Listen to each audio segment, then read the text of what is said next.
In the last video, I showed you how Spassky defeated Fischer at the Siegen Olympiad in 1970. That was the big matchup. Spassky, the world champion, against Fischer, the coming man. In fact, both players were on superb form for that year, but specifically in the Olympiad. Spassky scored 9.5 out of 12 and Fischer scored 10 out of 13. I want to show you another game by Boris Spassky, and this shows his inclination to attack. Well, as we saw against Fischer, that's how he defeated him, by seizing the initiative. So this is Spassky against Kostro in the match between the Soviet Union and Poland. And it's a Slav, and it's a complicated variation of the Slav.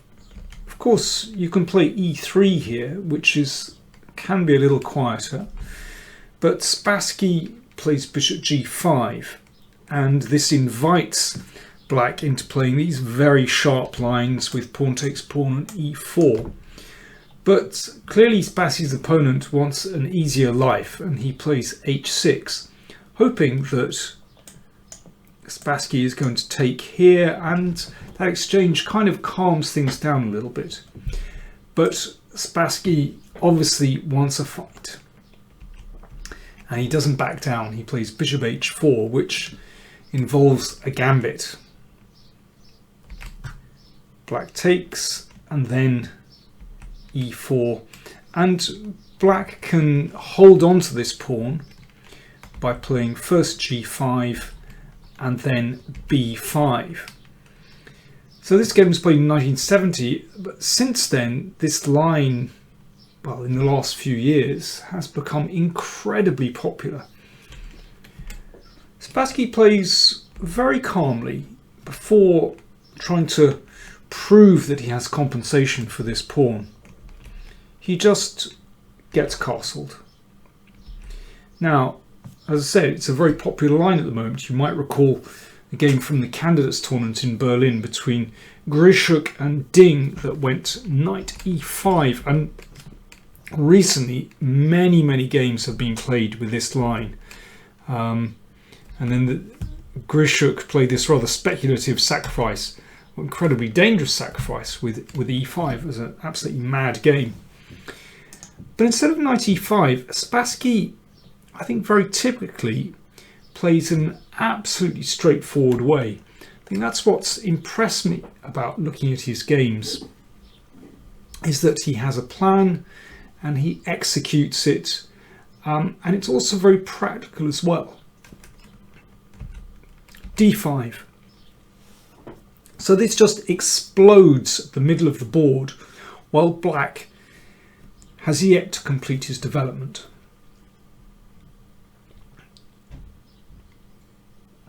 Black does best to take this.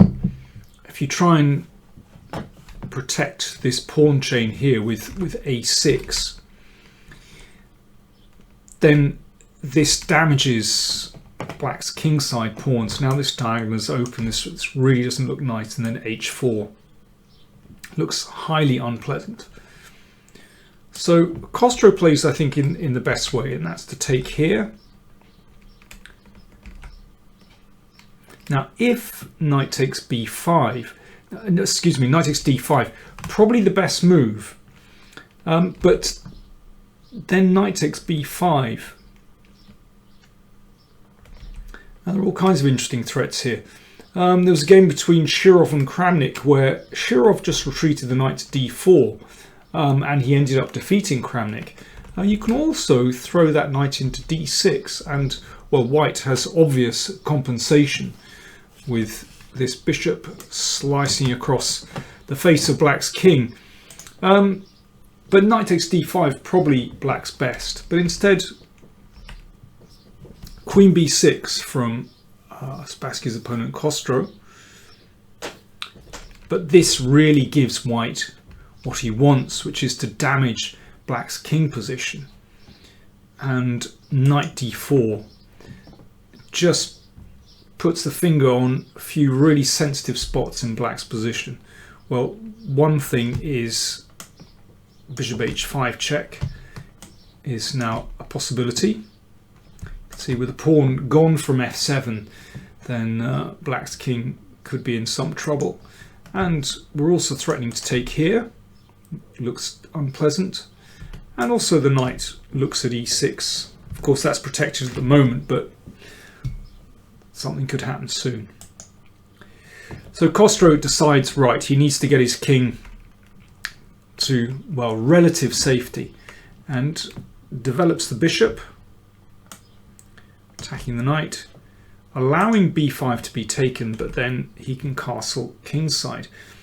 And this is a little bit tricky because black has the idea sometimes to play queen c6 with a threat on g2, and it won't be possible to block with the f pawn because of the pin.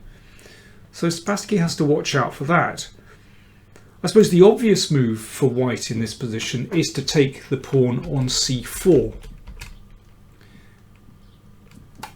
Now white is a pawn up here.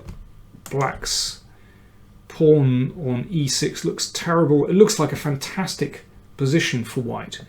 But black can just about save himself by playing queen c6. And this is the idea I was mentioning earlier. So f3 not possible.